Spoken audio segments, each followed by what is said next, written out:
제 주변의 목회자들도 코로나를 많이 걸리더라고요. 이제는 구미에도 연일 1,000명대가 계속 확진이 되고 있어서 아마 우리 교회 성도들도 걸려서 이제 힘들게 또 시간을 보내는 분들도 있을 것입니다. 어떻든 오늘 예배 자리에 나온 여러분들을 축복하고 싶습니다. 집에서도 예배하는 성도들 함께 축복할 텐데, 내가 나를 축복하는 것보다 내가 남을 축복하는 게 훨씬 더 중요하잖아요. 오늘 설교가 매력인데, 우리 옆 사람 인사할 때 당신은 매력 덩어리입니다, 이렇게 인사하도록 하겠습니다. 시작. 당신은 매력 덩어리입니다. 감사합니다. 코라라는 세계적인 지식 질문 사이트 온라인 플랫폼이 있습니다. 우리나라로 비교하면 네이버의 지식인과 같은 기능을 하는 사이트예요. 꽤 양질의 정보를 많이 얻을 수 있어서 이 사이트의 가입자들이 아주 많습니다. 미국의 전직 대통령과 같은 유명 인사들이 그 질문에 답을 달기 때문에 신빙성이 있고 또 대중적이기도 하고 해서 많은 사람들이 답을 달고 또 물음을 하면 거기에 전문가들이 답을 다는 사이트입니다. 이 사이트에 한 번은 무엇이 사람을 매력적으로 보이게 하는가라는 질문이 올라왔습니다. 어떤 분이 5가지로 이 사람의 매력을 정리해 놨어요. 제가 이 사이트에 들어가서 본 건 아니고 목자의 마음이란 책에 내용이 간단하게 기록이 되어 있어서 제가 한번 정리했습니다. 이 사이트에 의하면 사람을 매력적으로 보이게 하는 요소가 5가지라고 합니다. 자신감, 겸손, 웃는 얼굴, 열정, 질문하는 모습, 이 5가지가 사람을 매력적으로 보이게 한답니다. 먼저 자신감 있는 사람이 매력적으로 보입니다.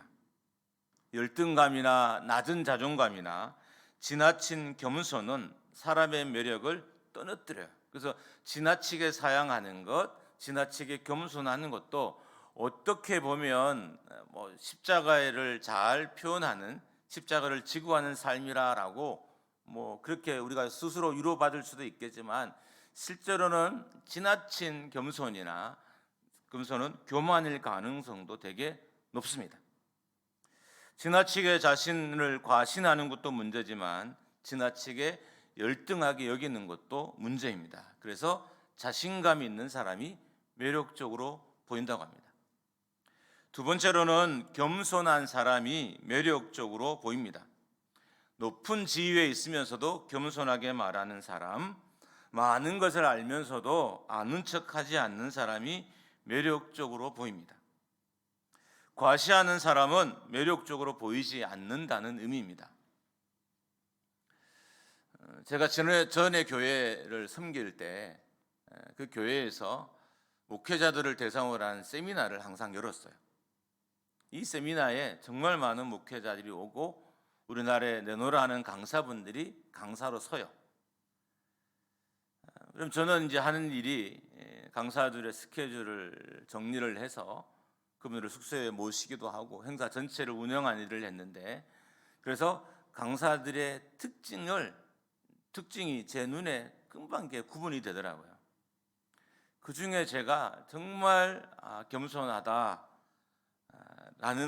여기는 한 목사님이 계셨는데, 이분은 되게 큰 교회 목사님이에요. 우리 교단에서는 이름을 말하면 다 아는 교회이기도 하고, 그런데도 한 번도 그 가방을 저한테 맡기지 않으셨어요. 제가 오면 항상 강사들의 가방을 다 들어서 숙소까지 모셔다 드리거든요. 근데 한 번도 자신의 가방을 저한테 맡기지 않았고, 또 하나는 일찍 오셔서 다른 목사님의 강의를 다 들어요. 메모를 하면서 다 들어요. 그런데 그런 목회자분들이 그분 외에는 한 분도 없었어요. 그래서 겸손이 참 매력적으로 보이고, 그 이후로 그분이 하는 모든 것은 다 좋은 것으로 보이게 됐습니다. 세 번째, 웃는 얼굴이 사람을 매력적으로 보이게 합니다. 제 입장에서 가장 어려운 게 웃는 얼굴입니다. 저는 개인적으로 웃으면서 설교하는 목사님들이 되게 부러워요. 그래서 어떤 분들은 웃으면서 설교하려고 엄청 노력하는데 얼굴에 그게 남아 있어서 아주 얼굴이 애매한 상태가 돼요. 웃는 것도 아니고 찡그리는 것도 아닌 상태로 설교하는 분들이 있어요. 웃으면 좋은 걸 아니까 그렇게 설교하려고 애쓰는 것 같아요. 제가 가장 잘 못하는 것이 웃는 얼굴이에요. 웃는 얼굴로 사람을 대하고 웃는 얼굴로 설교를 하고 웃는 얼굴로 사람을 권면하는 일들이 저에겐 가장 어렵습니다. 원래 남들이 하지 못하는 걸 하면 매력적으로 보여요. 그래서 저는 웃는 목회자가, 얼굴이 밝은 목회자가 참 좋아요. 대전에 있는 어떤 목회자신데 이분이 정말 설교 내내 30분 동안 계속 웃는 얼굴이에요. 이거는 위장할 수 없는 거예요. 잠깐 웃을 수는 있지만 30분 동안 환한 얼굴로 설교하기는 거의 불가능해요. 그래서 어떤 교회 권사님들이 이게 궁금했나 봐요. 진짜 이 목사님이 웃는 얼굴로 설교를 하는지. 그래서 자기 교회 예배를 안 드리고, 요즘 코로나 시대니까 이 교회 목사님 설교를 이 교회 예배를 드리러 온 거예요. 정말 웃는 얼굴로 설교하는지. 근데 이 권사님들이 목사님 앞을 지나가다가 인사를 하고 사연을 이야기했다면 정말 목사님 웃는 얼굴로 설교하시네요.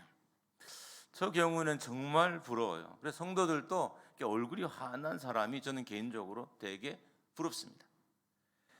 네 번째로, 열정이 사람을 매력적으로 보이게 합니다. 성의 없는 말을 하고 성의 없는 행동을 하고 성의 없게 일하는 것만큼 맥 빠지게 하는 것 없이 없습니다. 진실한 땀은 누구나 흘릴 수 있는 게 아니에요. 진실한 땀은 누구나 흘릴 수 있는 게 아니기 때문에 열정적으로 일하는 사람이 매력적으로 보이는 겁니다. 다섯 번째로는 질문하는 사람이 매력적으로 보인다고 합니다. 이 답변자가 아마 우리나라 사람이 아닌 것으로 여겨져요. 우리나라 사람들은 질문하는 것을 매력적으로 보지 않아요. 오히려 반항하거나 저항하는 것으로 여깁니다. 저희 아들이 질문이 아주 많은 아이예요. 그래서 초등학교 다닐 때부터 선생님들에게 그렇게 질문을 많이 했어요. 근데 서울에 있는 선생님들은 질문을 받아주는데 이 구미의 선생님들은 질문을 안 받아주는 거예요. 그래서 아주 어려웠던 시간이 있었습니다. 외국인들 경우는 대부분 질문하는 사람들을 매력적으로 본다고 합니다. 왜냐하면 사람들은 대부분 자신의 말만 하려고 하지 남에게 묻지 않아요. 잘 지내셨습니까? 건강하셨습니까? 요즘은 어떻게 지내십니까? 하시는 사업은 잘 됩니까? 질문만 많이 해도, 질문만 잘해도 관계가 좋아져요. 이제 우리가 목장 모임을 할 텐데 목장 모임의 핵심도 자기 이야기가 아니라 남에게 질문하는 거예요. 질문이 핵심인 거예요. 이처럼 질문하는 사람이 매력적으로 보인다고 합니다. 그렇다면 이 매력은 누구나 가질 수 있을까요? 그렇지 않습니다. 누구나 이런 매력을 쉽게 가질 수 없습니다. 만약에 쉽게 가질 수 있는 것이었다면 이것을 매력이라고 말하지 않을 것입니다. 그렇기 때문에 이런 매력을 가진 사람을 사람들이 좋아하는 거예요. 매력할 때 매의 한자는 매혹할 매이고요, 도깨비 매이고 그리고 도깨비 미예요. 그래서 매혹도 되기도 하고 미혹도 되기도 합니다. 그러니까 매혹하다, 홀리다라는 의미예요. 매력이 중요한 것은 사람을 끌고 사람을 홀리기 때문인 거예요. 그러니까 이 매력이 많은 사람들은 사람의 마음을 끌고 사람을 홀리기 때문에 주변에 사람들이 많고 또 많은 사람들과 함께 좋고 건강한 삶을 살게 되는 것입니다.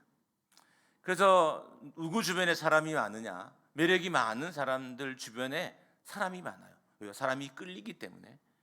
교회도 마찬가지예요. 매력이 많은 교회에 사람이 끌리고 사람도 매력이 많아야 사람이 끌리게 됩니다.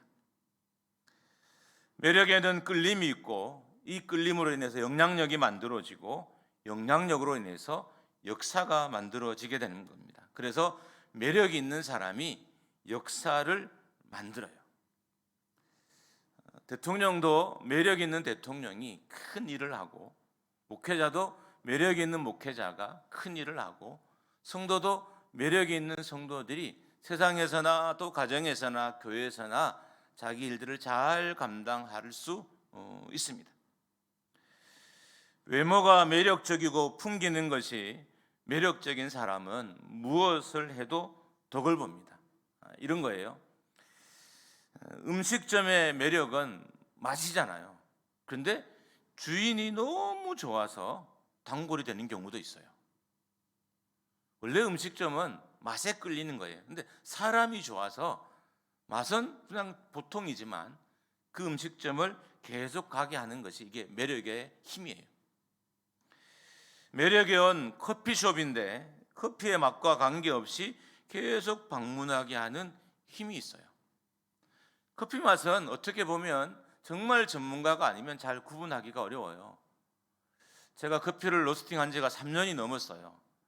저는 비전문가이고 그냥 개인적으로 하는 거라서 제가 내는 맛이 일반적이진 않을 거예요. 그래서 이제는 그래도 맛은 좀 구분해요. 누가 커피를 잘 내리는지 어떤 커피가 맛있는지는 조금은 구분은 할 수 있게 돼요. 근데 이런 경우가 드물어요. 대부분의 커피 맛은 그냥 비슷하게 여겨요. 그런데 매력은 커피 맛이 보통인데도 그 카페를 계속 가게 하는 힘이 매력인 거예요. 매력은 가수인데 노래를 그렇게 잘하진 못하지만 팬심을 갖게 하는 것이 매력인 것입니다. 코라에서 매력의 요소를 자신감, 겸손, 웃는 얼굴, 열정, 질문하는 모습이라고 말했습니다. 참 안타까운 것은 소련이 우크라이나를 침공했어요.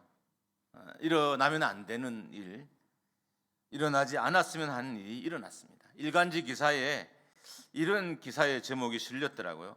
내 나라에서 뭐 하는 거야? 러 군인에 맞선 우크라 여성. 자신의 나라를 침공한 중무장한 러시아 군인 앞에 한 여인이 가서 우리 땅에서 대체 뭘 하는 거야? 라고 소리를 쳤다는 거예요. 그래서 군인들은 당황해서 이 여인을 좀 진정시켰는데 여인은 계속해서 우리나라에 왜 온 거냐고 따져 물었다고 합니다. 그리고 마지막 이 여인이 한 말이 참 마음에 와닿았어요. 당신이 죽은 뒤에, 이 말은 군인에게 한 말이에요. 러시아 군인에게 당신이 죽은 뒤에 우크라이나 땅에 해바라기가 자랄 수 있도록 주머니에 씨앗을 넣어두라 라고 이 마지막 말을 하고 여인이 현장을 떠났다고 합니다. 해바라기는 우크라이나의 국화예요. 그러니까 전쟁하다 당신은 우리의 저항을 이기지 못하고 당신은 죽게 될 것이고, 그러니까 죽기 전에 당신의 주머니에 국화 해바라기의 씨를 넣어둬라. 그러면 당신의 몸이 썩을 때 해바라기가 피어서 이 땅을 환하게 할 것이다. 다시 자유와 평안이 우리 가운데 올 거다. 이런 암시적인 내용입니다. 이 여인의 모습은 매력을 넘어서 전 세계의 사람들을 감동시켰습니다. 죽음을 두려워하지 않는 것, 비록 약소국이지만 자신의 나라를 진정 사랑하는 모습에 매력을 느끼고 또 그 매력에 감동이 되어서 많은 사람들이 이 기사를 보고 감동받았다는 글을 봤습니다. 여러분, 매력은 진해지면 감동이 돼요. 매력이 한두 개면 그냥 홀리고 끌리는 정도이지만 매력이 많아지면, 매력이 커지면 이 감동이 되는 거예요. 그래서 우리가 자잘한 매력을 가진 것도 중요하지만 정말 큰 매력, 감동이 되는 매력을 갖는 것도 중요합니다. 매력이 많아지면 영향력이 되고, 그래서 매력적인 사람이 교회와 또 세상 가운데 많아져야 하는 것입니다. 이제 제 이야기를 좀 하려고 합니다. 제 생각에는 제가 생각하는 매력이 있는데 이 매력도 코라랑 크게 다르지 않더라고요. 제가 그냥 함께 설교를 준비하면서 적어봤어요. 내가 매력으로 여기는 건 어떤 걸까라고 적어봤는데 크게 다르지 않았습니다. 첫 번째, 저는 제가 끌리는 사람은 긍정적인 사람이에요. 왜냐하면 태어나면서부터 계속해서 부정적인 이야기를 들었기 때문인 거예요.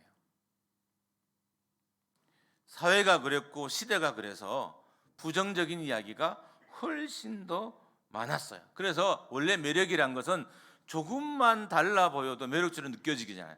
주변에 많은 사람들이 부정적이니까 조금만 긍정적이어도 그것이 매력적으로 보이는 것입니다. 제가 생각하는 두 번째 매력은 웃는 얼굴이에요. 코라와 똑같죠. 제 주변에는 너무 무서운 사람이 많아서 그런지 웃는 얼굴이 좋습니다. 근데 사람이 웃음이 두 가지가 있어요. 어떤 사람은 속으로는 안 웃고 겉으로만 웃어요. 그래서 썩소가 되죠. 웃는 것 같지만 좀 심각한 표정이 섞여 있어 오히려 사람을 더 불편하게 하는 그런 표정을 갖게 되는 것입니다. 반대로 속도 웃고 겉도 웃는 사람이 있어요. 이거에 진짜 웃음이에요. 이게 사람을 화나게 하고 공동체를 화나게 하는 것입니다. 그래서 저는 웃는 사람이 좋아요. 그리고 저도 그런 사람이 되려고 노력은 하지만 가끔 거울 앞에서 막 웃음을 표현해 보기도 하지만 정말 잘 안 돼요. 여러분이 정말 저를 기도해 줄 때 하나님 우리 목사님 잘 웃게 해주세요라고 기도해 주세요. 제 인생의 숙제예요. 제가 70, 80이 됐을 때 제 얼굴이 환했으면 좋겠어요. 그래서 아이들도 다가와서 목사님, 그때는 목사도 아니겠죠, 할아버지, 아저씨 하고 그냥 그렇게 안길 수 있는 그 웃음을 가졌으면 좋겠습니다. 세 번째로는 열정입니다. 저는 사소한 일에도 열심히 사람이 되게 좋아요. 청소도 비가 부러질 정도 하는 사람이 저는 너무 좋고요. 그냥 뭐든 열심히 하는 사람이 좋아요. 대충 하는 사람들은 결정적인 순간에 대충 하더라고요. 그래서 저는 대충 하는 사람을 별로 좋아하진 않아요. 제가 좋아하는 매력은 사소한 것에도 작은 것에도 정말 열정을 다해 사는 사람입니다. 특별히 왜 제가 열정을 좋아하냐면 영적인 세계에는 사소한 것이 하나도 없기 때문이에요. 여러분 아세요? 예배에 사소한 작은 요소 하나가 그 주간의 예배를 망치기도 해요. 여러분은 잘 모를 수도 있지만 저는 예배를 전체를 보잖아요. 그래서 사소한 요소 하나가 예배를 힘들게 하기도 하고요. 때로는 제 설교를 너무 힘들게 하기도 해요. 올라오기 전까지는 정말 마음은 충만하고 생각은 가득하고 열정을 갖고 올라왔는데 어떤 요소 하나가 그 열정과 그 생각과 그 마음을 다 없애버리고 다 날려버리는 경우가 많아요. 왜냐하면 평소에 열정을 다하지 않았기 때문에 사소한 것을 자꾸 놓치게 되는 거예요. 그런 의미에서 저는 열정적인 사람을 좋아합니다. 네 번째로 제가 좋아하는 사람은 솔직한 사람이에요. 솔직함. 지나치게 솔직한 것도 문제예요. 가끔 보면 정말 솔직한 분이 있잖아요. 이것도 정말 문제예요. 왜냐하면 좀 가려주기도 해야 되거든요. 미워해도 그냥 조금 미워한 것처럼 표현해야지, 내가 정말 당신 미워한다고 말하면 듣는 사람이 상처를 너무 받잖아요. 너무 솔직함도 문제이지만 솔직하지 않는 것은 더 문제인 거예요. 그래서 솔직하게 정직하게 말하는 사람을 좋아합니다. 왜 그럴까요?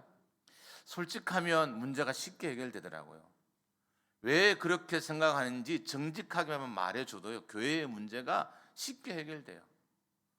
어떤 사람은 겉으로 보이는 왜 그렇게 표현하고 말하는지 도대체 모르겠어요. 그래서 나중에 시간이 지나고 나니까 실제는 다른 문제가 그 삶에 있었던 거예요. 그 문제 때문에 이렇게 표현하고 말한 것인데 그것을 표현해 주지 않으니까 주변의 사람들이 아무도 모르는 거예요. 왜 그렇게 화를 내는지, 왜 그렇게 힘들어하는지, 왜 그렇게 분노하는지 아무도 모르는 거예요. 말해주면 금방 알 것을 말하지 않음으로 말미암아 모르게 되는 거예요. 그래서 저는 솔직한 것을 좋아합니다. 솔직하면 생각보다 문제가 쉽게 해결되고요, 베베 꼬일 것도 없게 됩니다. 신실함, 정직함도 솔직함과 같은 의미예요. 다섯 번째로 제가 생각하는 매력은 믿음입니다. 제가 생각하는 가장 큰 매력이 믿음이에요. 여러분, 믿음 없는 목회자보다 매력 없는 사람이 세상에 어디 있겠어요? 따지보면 믿음 없는 성도보다 매력 없는 사람이 어디 있겠습니까? 그래서 저는 믿음이 성도와 목회자의 최고의 매력이라고 생각합니다. 교회가 믿음이 없으면 그것보다 더 매력 없는 교회는 없어요. 교회에서 보이는 모든 것이 세상적이고, 교회에서 결정하는 것이 다 세상적이고, 교회에서 모임 안에 이루어진 모든 것이 세상적인 것보다 더 매력을 떨어뜨리게 하는 것이 없어요. 사람들이 교회에 올 때 다름을 보고 기대하고 오잖아요. 목회자가 세상 사람과 다르기를 기대하고, 성도가 다르기를 기대하고, 교회가 결정하는 것이 다르기를 기대하고 오잖아요. 다르기 위해서는 믿음이 있어야 돼요. 믿음이 없으면 결코 다른 말도, 다른 삶도, 다른 결정도 하지 못하기 때문인 것입니다. 믿음이 없는 교회는 빈 껍데기와 같습니다. 속이 다 썩어 껍데기만 남은 열매에, 또 그런 곡식에 감동하는 사람은 없어요. 여러분, 빈 껍데기를 보고 그 빈 껍데기에서 안에 열매가 가득 찼을 것을 보고 막 쪼갰어요. 그때 안이 텅 비었어요. 썩었어요. 감동한 사람이 없어요. 그 열매 아래 열매들이 꽉 차 있을 때, 먹으면 신선한 것들이 차 있을 때 사람들이 감동을 받고 또 기뻐하게 되는 것입니다. 그렇다면 어떤 교회가 매력적일까요? 제가 이야기하려고 앞에 매력의 이야기를 엄청나게 많이 한 겁니다. 교회의 매력은 너무 다양해서요, 솔직히 이게 매력이다 저게 매력이다 다 말하기 어려워요. 굳이 교회의 매력을 말하자면 차별성이에요. 차별성, 다름입니다. 2022년도 목양 목표 중에 하나가 신약의 교회를 꿈꾸다입니다. 왜 이 땅에 많은 교회가 신약 성경에 기록된 교회들을 동경할까요? 다르기 때문이에요. 달랐기 때문인 거예요. 지금의 교회와 다르니까 동경하고 좋아하고 그리워하는 거예요. 목회자들도 지금의 교회와 다르니까 그때 교회를 꿈꾸고 목표를 삼아서 목회를 하게 되는 것입니다. 신약의 성도들이 그 시대와 사는 성도들과 달랐기 때문에 매력적이었고요, 신약의 교회들이 그 시대와 공동체와 달랐기 때문에 매력을 느꼈던 것입니다. 그래서 많은 사람들이 교회에 몰려올 수 있었어요. 사도행전 2장 47절입니다. 우리 같이 한번 읽습니다. 시작.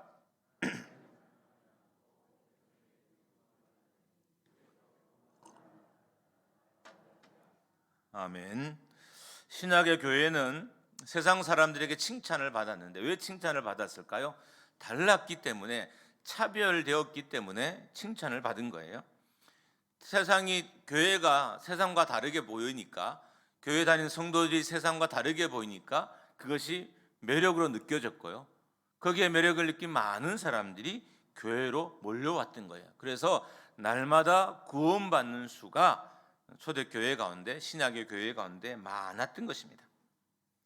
교회가 매력적이라는 것은 교회의 구성원인 성도가 매력적이었기 때문입니다. 교회만 매력적일 수는 없어요. 교회의 구성원인 성도가 매력적이어야 교회가 매력적인 거예요. 마찬가지로 교회를 이끄는 목회자가 매력적이어야 교회 또한 매력적이 되는 거예요. 그러니까 목회자와 성도가 함께 매력적일 때 매력적인 교회가 되는 것입니다. 성도와 목회자가 좋아야 가고 싶은 교회가 되고요, 그리고 함께 하고 싶은 교회가 되는 거예요. 목회자가 좋아야 목회자의 비전을 함께 공유하고 싶잖아요. 저도 비전이 있고 그 비전을 이미 수차례 여러분에게 말씀드린 적도 있어요. 근데 우리가 이 비전이 쉽게 공감되지 않는 건 믿음의 문제도 있지만, 실질적으로는 그 비전이나 목회자의 큰 매력을 못 느껴서 그런 거예요. 그런 의미에서 목회자가 매력적인 것은 정말 목회에 좋은 요소인 거예요. 여러분이 더 많은 저를 위해서 기도해 주셔야 할 것은 저에게 좀 이렇게 매력이 만들어졌으면 좋겠어요. 교인들이 봐도 우리 목사님이 정말 좋다. 물론 제가 우상이 될 만큼 그렇게 좋아질 수는 없겠지만 막 환호하고 여러분이 막 열광할 정도로 좋아해 줄 수는 없지만, 그래도 세상 사람 다른, 세상과의 리듬과 다른 모습이 제 안에 있도록 기도해 주셔야 돼요. 그래서 그것이 매력이 되고 성도가 그 매력에 끌려서 함께 동참을 하고 사역을 하면 목회도 잘 될 뿐만 아니라 결국 교회도 매력적인 교회가 되고 좋은 교회가 되게 되는 것입니다. 사도 바울은 자신에게 있는 사도로서의 매력을 향기라고 표현했어요. 사도 바울은 성도에게 있는 매력을 향기라고 표현했습니다. 17절 말씀을 세 번역으로 함께 보겠습니다. 우리 같이 한번 읽습니다. 시작. 우리는 저 많은 사람들처럼 하나님의 말씀을 팔아서 먹고 살아가는 장사꾼이 아닙니다. 우리는 하나님께서 보내신 일꾼답게 진실한 마음으로 일하는 사람들입니다. 우리는 하나님이 보시는 앞에서, 그리스도 앞에서 말하는 것입니다. 바울은 자신에게서 복음이 밥벌이 수단으로, 생계의 수단으로 여기는 장사꾼의 향기가 나지 않기를 바랬던 거예요. 이런 장사꾼의 향기가 나는 것이 아니라 하나님으로부터 보냄을 받은 진실한 마음으로 일하는 일꾼의 향기가 나기를 바랬어요. 왜 그랬을까요? 사도 바울이 사역할 때도 그 사도 바울의 주변에는 장사꾼의 향기가 나는 목회자들이 많았던 거예요. 또 그런 성도들도 있었던 거예요. 그래서 성도와 목회자에게 이 장사꾼의 향기가 아니라 일꾼의 향기가 나기를 기대했던 거예요. 자신의 삶도 마찬가지예요. 그래서 매력을 향기라고 표현하고 있는 것입니다. 바울은 자신에게서 복음을 밥벌이 수단으로, 생계 수단으로 여기는 장사꾼의 향기가 나는 것이 아니라 하나님으로 보냄을 받은 진실한 마음으로 일하는 일꾼의 향기가 나기를 바랬던 것입니다. 로마의 군대는 전쟁에서 승리하면 향을 피우고 거리를 행진을 했습니다.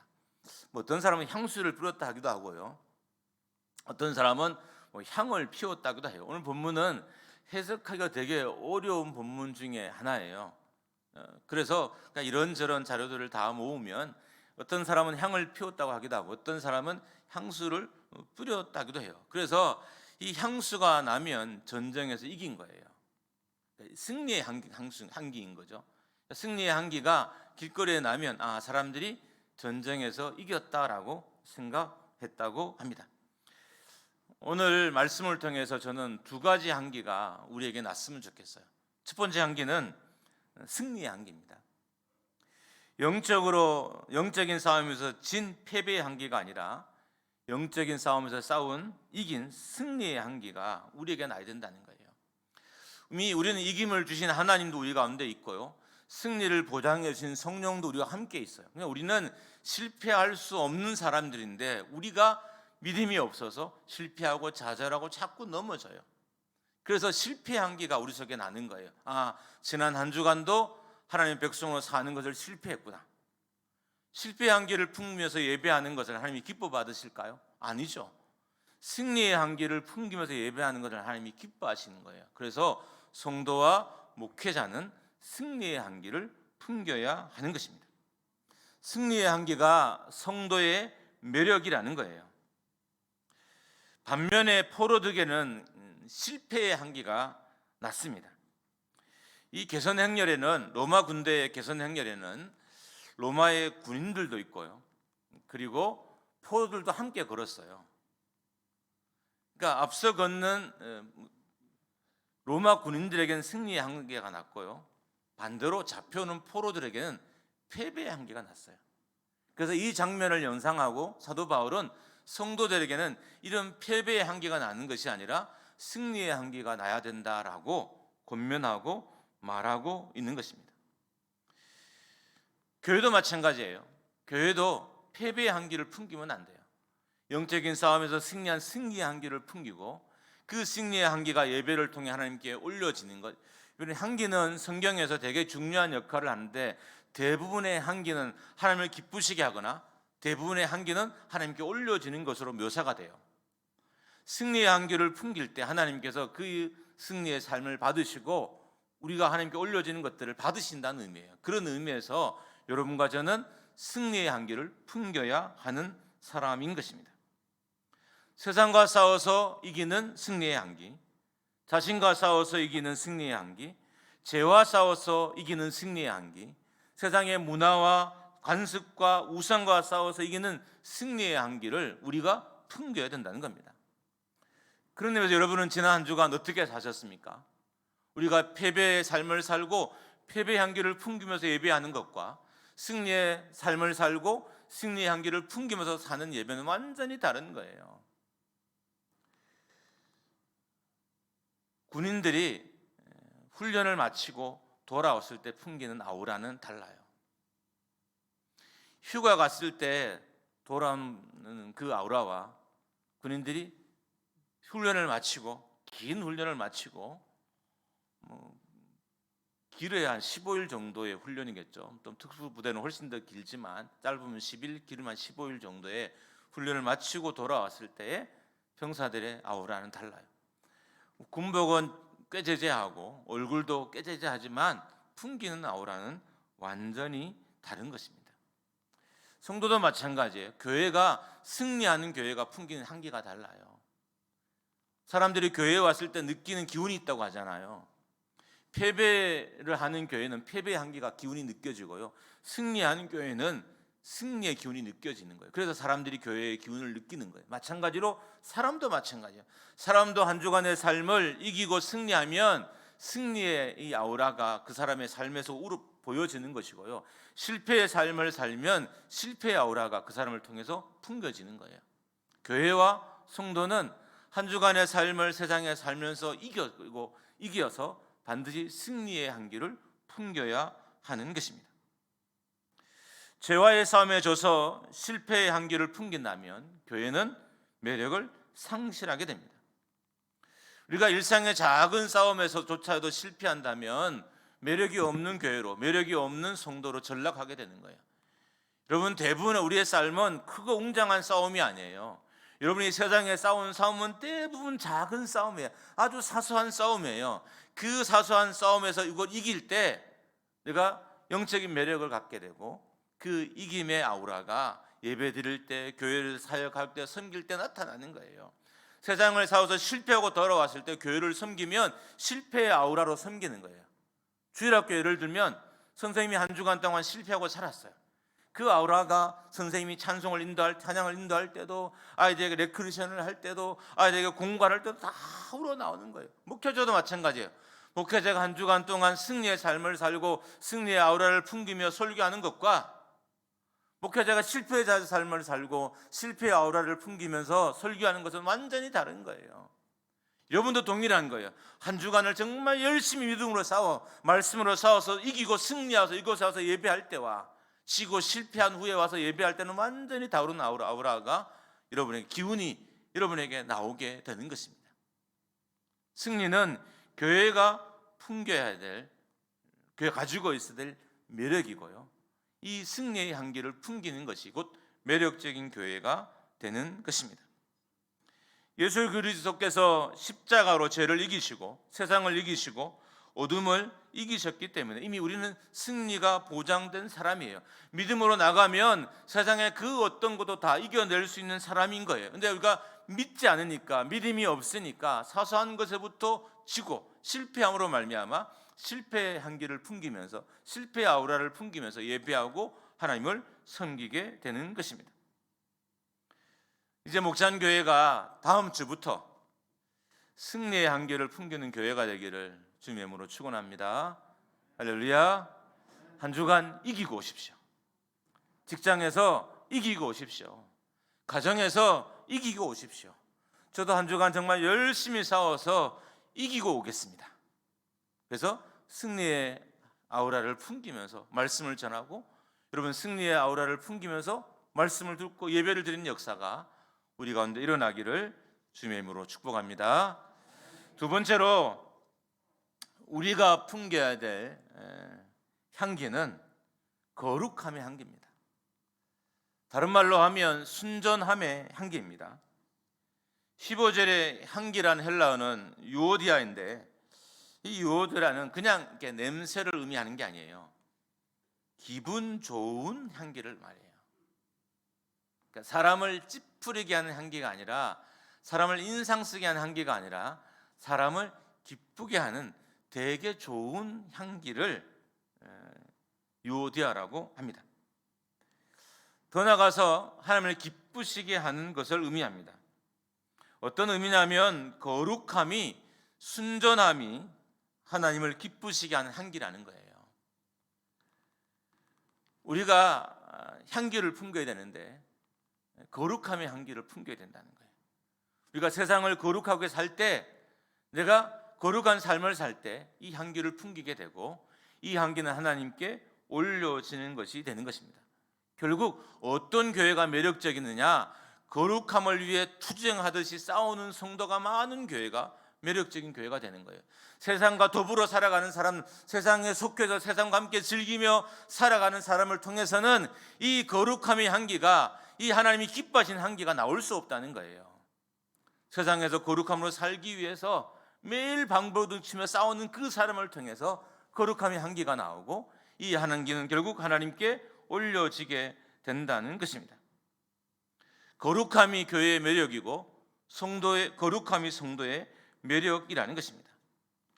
우리가 알아야 할 것은 거룩함을 잃으면 매력도 없어져요. 매력이라는 것은 눈에 보이는 것도 있지만 보이지 않는 분이 되게 많아요. 그래서 목회자가 거룩함을 잃으면요, 그 눈에 보이지 않는 매력들이 사라져요. 성도도 마찬가지예요. 거룩함을 잃어버리면, 순전함을 잃어버리면 눈에 보이지 않는 매력들이 없어지는 거예요. 눈에 보이는 매력들은 그냥 꿈일 수도 있어요. 살을 더 빼서 몸을 더 날씬하게 할 수도 있고요, 더 좋은 옷을 입고 말하는 걸 바꿔서, 말하는 방식을 바꿔서요, 얼마든지 매력적으로 보이게 할 수는 있지만 눈에 보이지 않는 매력은 그런 것으로 만들 수는 없어요.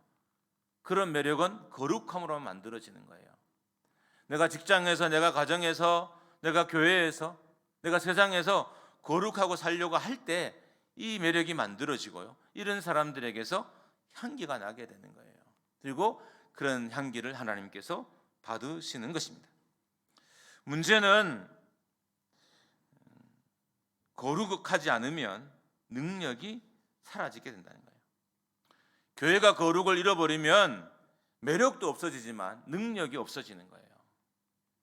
우리가 항상 능력을 달려 기도하잖아요. 저도 하나님 능력을 주셔서 말씀 잘 전하고 힘 있게 전하고 정말 하나님이 말씀하신 것처럼 전하게 해주십시오라고 기도하지만 그렇게 안 될 때가 많아요. 그 여러 가지 이유 중에 하나가 바로 거룩함 때문인 거예요. 거룩함이 능력인 거예요. 여러분, 한 주간을 거룩하게 사는 것이 얼마나 어려울까요? 내 눈이 거룩한 것이 얼마나 어려울까요? 내 마음이 거룩한 것이 얼마나 어려울까요? 내 입이 거룩하기가 얼마나 어려울까요? 어려워요. 그래서 매력도 잃게 되고요, 그래서 능력도 상실하게 되는 거예요. 능력을 구하지만 거룩하지 않기 때문에 능력이 머물지 않는 거예요.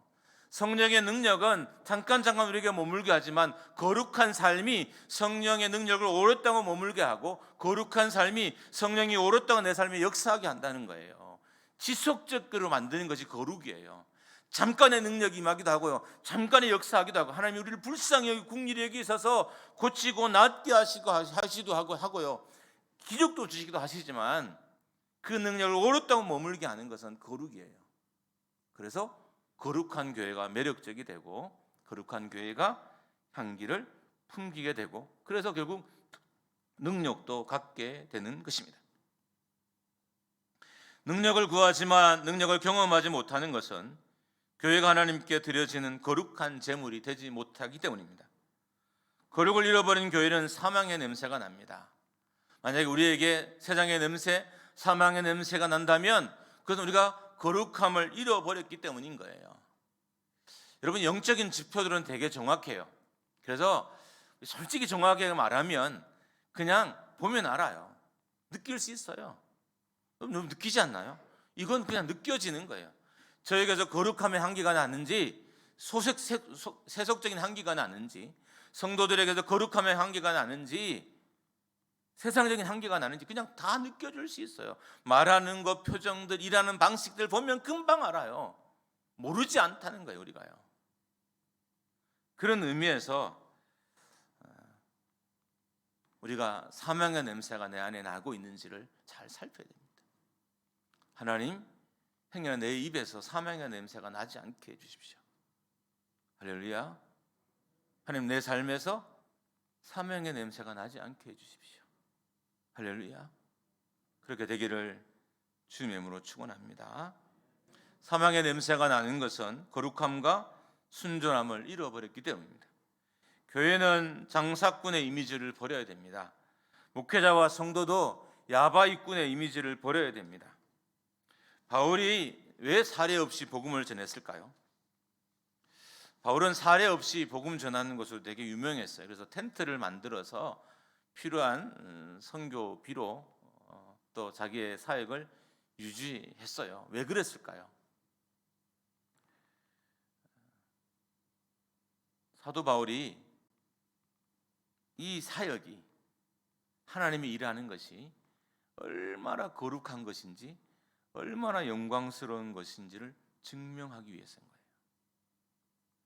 사례를 받았을 때 자기의 직분의 영광이 감퇴될까봐, 감소될까봐 사례를 거부했던 거예요. 이러니 하나님께서 바울을 귀하게 쓰지 않을까요? 이러니 안 쓸 수도 없겠죠. 이런 마음으로 교회를 섬기는데 하나님이 그 사람에게 능력을 주지 않겠습니까? 조금이라도 하나님의 영광이 훼손되는 것, 조금이라도 하나님의 거룩함이 훼손되는 것이 싫었던 거예요. 그래서 혹시나 사람들이, 믿음 적은 사람들이 살해받는 걸 보면 그것으로 인해서 사도 바울의 사역이, 사도 바울의 이 거룩한 일들이, 하나님 나라의 일들이 그렇게 보여지지 않을까 두려웠고, 그래서 살해받는 일들을 거절했던 것입니다. 거룩하지 않으면 능력이 머물지 않습니다. 능력의 도구도 되지 못합니다. 여러분, 순전함이란 단어가 있는데 이 단어가 어떤 의미냐면 태양빛으로 펼쳐서 검사했을 때 순수함이 입증되었다는 의미예요. 순전하다는 의미는 태양빛에 비쳤을 때 맑고 투명하고 깨끗했다는 의미인 거예요. 빛이신 예수 그리스도로 말미암아 그렇게 깨끗함이 증명되는 것을 순전함이라는 단어를 써요. 예수 그리스도의 말씀에 비쳤을 때, 예수 그리스도의 삶에 비쳤을 때, 빛이신 그리스도에 비쳤을 때 그 삶이 맑을 때, 그 사람이 정결할 때 거기에 순전함이라는 단어를 쓰게 되는 것입니다. 사람에 의해서 검증된 순수함이 아니라는 거예요. 여기서 이 순전함은 하나님에 의해서 검증된 순수함인 거예요. 사람에 의해서 검증된 순수함이 아니라 하나님이 검증한 순수함인 것입니다. 말씀에 의해서 검증된 순수함, 또 순전함, 성결함, 거룩함을 의미합니다. 교회의 매력은 두 가지입니다. 첫 번째는 승리, 두 번째는 거룩함. 교회는 승리하는 성도들이 승리의 냄새와 향기를 풍기는 곳이어야 하고요, 교회는 거룩한 삶을 산 성도들이 거룩의 향기를 풍기는 곳이어야 됩니다. 만약에 교회가 이 두 가지를 잃어버리면 능력이 그 교회를 떠나고, 능력이 성도를 떠나고, 능력이 목회자를 떠나게 되는 거예요. 여러분, 능력 없이 사는 것보다 더 추한 인생은 없어요. 능력 없이 사는 것보다 정말 추한 건 없어요. 세상적인 능력은 없어도 돼요. 세상적으로는 가난해도 괜찮아요. 세상에는 지위가 높지 않아도 괜찮아요.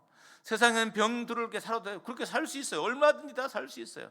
그러나 내가 하나님의 자녀로서 승리의 향기가 아니라 실패의 향기를 풍기는 것, 내가 하나님의 자녀로서 거룩함의 향기가 아니라 더러움의 향기를 풍기는 것은 정말 우리를 치욕스럽게 하고, 이게 치욕스러운 것은 하나님이 능력을 교회와 성도들에게서 걷어가버렸기 때문입니다. 아마 우리 교회가 능력이 없다고 판단하는 분이 있다면, 아마 여러분 중에 저를 능력이 없는 목회자로 평가하는 사람이 있다면, 아마 여러분 중에 옆에 있는 성도들에게 능력이 없다고 평가한다면 이 두 가지를 상실했기 때문입니다. 세상과 싸움에서 실패했기 때문일 거고요, 거룩함의 싸움에서 실패했기 때문일 것입니다. 악동 뮤지션의 매력 있어라는 가사의 일부입니다. 다이어트 중 마주친 치킨보다 더 매력 있어, 겨울밤 뜨끈한 오뎅 국물보다 매력이 있어? 어디서 매력 학과라도 전공하셨나? 어서 벗어 비호감의 티를 어서 벗어 햇볕 아래 사막 오아시스보다 눈에 띄었어. 나만의 매력을 이 세상에 저 세상에 어필해. 이 크리스찬들이잖아요. 오빠가 지은 가사예요. 드러나진 않지만 저는 느껴졌어요. 왜 이렇게 가사를 썼는지 느껴졌어요. 실제는 다룰 수 있겠지만 저는 그렇게 느껴졌어요. 저는 이 노래를 다 아는 건 아니에요. 그냥 조금 들어보기도 해서 매력 있어라는 그 단어에 꽂혀서 그 설교 제목을 잡으려고 한번 가사를 다 찾아서 이렇게 읽어봤더니 내용이 이렇게 되어 있더라고요. 여러분, 우리가 이제 좀 매력적인 교회와 성도가 됐으면 좋겠어요. 할렐루야. 여러분, 권사님이 우리 목장교회 권사님들이 매력적이기를 주님의 이름으로 축원합니다. 그래서 다른 교회 권사님들에게 볼 수 없는 매력이 있는, 그래서 보기만 하면 즐거운, 보기만 하면 막 쫓아가서 권사님 이렇게. 우리 목장교회 안수 집사님들, 장로님들이 더 매력적이었으면 좋겠습니다. 세상과 싸워서 이긴 그 승리의 매력을 가지고 교회를 섬겼으면 좋겠어요. 세상에 거룩하게 살아서 그 거룩함의 매력과 향기를 가지고 교회를 섬기기를 주님의 이름으로 축원합니다. 이후로 목장교회에 어떤 외부인이 와도 사망의 냄새가 아니라 승리의 냄새가 나기를 주님의 이름으로 축원합니다. 어떤 사람이 교회를 와도